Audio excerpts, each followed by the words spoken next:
Salut tout le monde, très urgent. Aujourd'hui, dimanche 30 juin 2024.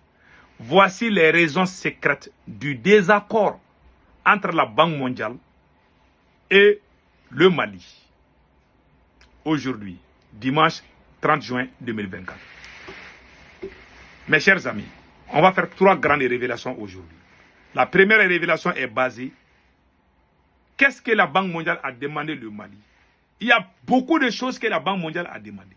Nous allons aussi, la deuxième révélation, nous allons démasquer les mensonges. Nous allons démasquer les mensonges.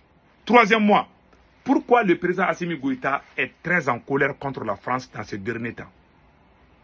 Mes chers amis, les vidéos d'aujourd'hui sont... La vidéo d'aujourd'hui là est très intéressante. La première révélation aujourd'hui. Nous saluons le président du CNT, colonel Maliki Diaw. Vraiment, le CNT a fait un travail remarquable. Parce que quand le ministre des Finances du Mali, tout le monde sait que le Mali avait demandé 60 millions de dollars pour les problèmes de carburant, de l'électricité. Le Mali avait demandé. Qu'est-ce que le ministre des Finances a dit? Il dit que le Mali a refusé les dictats de la Banque mondiale. C'est pas vrai. C'est faux et archi faux. Voilà la preuve. Quand vous partez sur la page du ministère de l'économie et des finances du Mali, il a écrit, c'est le ministre même qui a posté ça sur sa page. Il a écrit, c'est fait le 21 avril 2024. Peut-être 2 mois, 3 mois comme ça. Le 21 avril 2024. Il a dit lui-même qu'ils se sont mis d'accord que le Mali va accepter d'acheter les carburants dans la zone de l'OMVS, l'organisation pour la mise en place du fleuve Sénégal. Ça, c'est la Mauritanie, le Sénégal, la Guinée et le Mali. Donc, c'est une façon de créer la division au sein de l'AES. Il dit que lui n'est pas d'accord, mais pourtant, lui-même, il a écrit ça sur sa page. C'est fait le 21 avril. Le ministre dit ceci, écoutons, voilà, c'est écrit ici.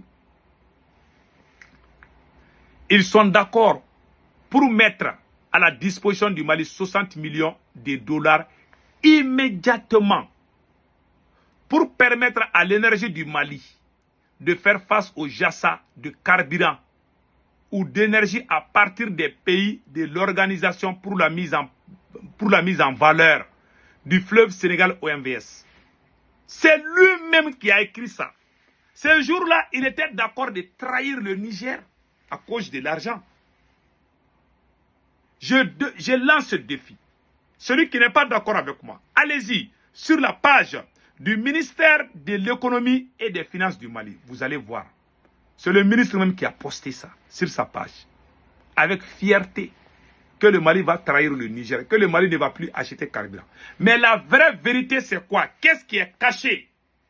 La Banque mondiale aurait demandé au Mali d'organiser les élections. Pourquoi la Banque mondiale a demandé ça? Parce que la Banque mondiale dit qu'ils ne font plus confiance à Assimi Goïta. Au Mali, chez nous, par exemple, la Banque mondiale a demandé plusieurs choses. Le Mali avait promis de faire démissionner le Premier ministre. Assimi Goïta avait promis de se débarrasser du Premier ministre. Comme ça, ils vont choisir un Premier ministre pour faire plaisir à la Banque mondiale. Assimi Goïta a vu que s'il se débarrasse du Premier ministre Kokala Maïga, ça va jouer sur sa popularité. Il a laissé tomber ça. Ça a mis la Banque mondiale en colère. La deuxième raison, secrète. Il y a des dames au Mali qui distribuent des millions par jour. Chaque jour, ces dames-là jouent l'argent comme ils sont en train de jouer avec la carte. La Banque mondiale voit ça. Nous, on dénonce et puis tout le monde entend. Ça me fait mal même de critiquer Assimi. Mais il le faut. On ne peut pas chasser un président à cause de quelque chose et puis un autre vient, on va les supporter. Les gens qui sont morts dans cette révolution-là, c'est nous qui avons fait appeler, nous avons appelé le peuple malien de sortir contre l'ancien président Ibrahim Boubacar Keïta. Il y a eu des morts. Je me sens responsable. Je ne peux pas trahir ces martyrs. Je ne le ferai jamais, même si au prix de ma vie, même si les gens ne me comprennent pas. Celui qui n'est pas d'accord avec moi, je ne force personne de me croire. Je crois en Dieu et ce que je dis, c'est la vérité. Je ne peux pas trahir les martyrs. Voilà pourquoi je critique Assimi. Et ce que je dis, c'est la vérité. Je ne mens pas. Il y a des gens qui veulent qu'on chante les louanges du président. Chaque jour, on dit « Vive Assimi !» Même si ça ne va pas, « Vive Assimi !» On doit critiquer le président pour qu'il change. Les grandes dames font la pluie et les beaux temps avec des billets de banque. La Banque mondiale a dit non. Ils ont fermé les robinets. Les jours à venir seront très décisifs au Mali. Je ne souhaite pas. Si ça chauffe, je vais supporter mon président Assimi. Je ne vais jamais me mettre avec des ennemis du Mali contre mon président. Mais la vérité est que mon président Assimi Goïta, c'est sa faute. Si on est dans ces problèmes-là aujourd'hui, c'est sa faute. Il était le président le plus aimé du monde. Assimi Goïta était le président le plus aimé du monde. Ça, ce n'est pas aujourd'hui. Il a emprisonné tous les gens qui faisaient sa publicité. Tous les gens qui l'ont aimé. Vous avez vu dans quel pays? Toi, tu viens chasser un président. Les gens avec qui tu es venu ensemble, tu les mets à côté, mais tu vas travailler avec les ennemis. C'est ce qui se passe au Mali. C'est comme si le président sénégalais, Diomaye Faye, vient, les activistes qui supportaient Macky Sall, il va les amener, puis il va se débarrasser de ses propres activistes. C'est ça qu'Assimi est en train de faire, c'est la pire trahison. D'autres sont en prison, d'autres sont dénigrés à longueur de journée. Le mot karma là, ça existe, hein, mon cher président. Vous avez trop du mal à ceux qui se sont battus pour vous hier. Si vous êtes là aujourd'hui, monsieur le président Assimi, c'est parce qu'il y a le coup d'état du Mali est différent du coup d'état du Burkina Faso. Le coup d'état du Mali est différent du coup d'état du Niger.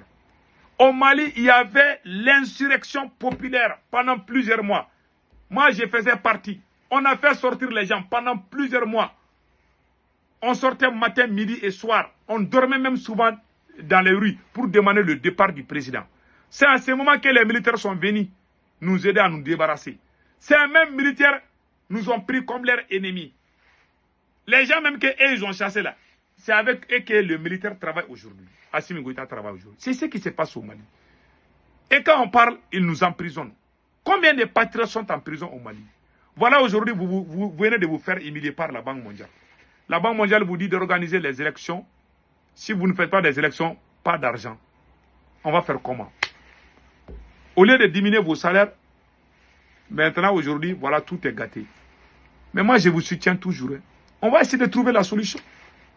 Même si Assimi Goïta ne paye pas les salaires, si vous aimez le Mali, si vous vous battez en toute sincérité, les gens vont vous soutenir. Même si les gens ne mangent pas, ils vont te soutenir. À condition que toi-même tu sois juste. Si tu n'es pas juste, tu vas beaucoup souffrir dans la vie. Voilà, aujourd'hui, on est humilié par la Banque mondiale. Je remercie le CNT parce que quand Assimi Goïta est rentré au CNT, c'est le CNT, je m'excuse, depuis que le ministre des Finances est rentré au CNT, c'est le CNT qui lui a posé la question. Et puis il a répondu. Voilà, entre autres. Donc c'était ça, mes chers amis. Passez un excellent week-end. Ciao, ciao.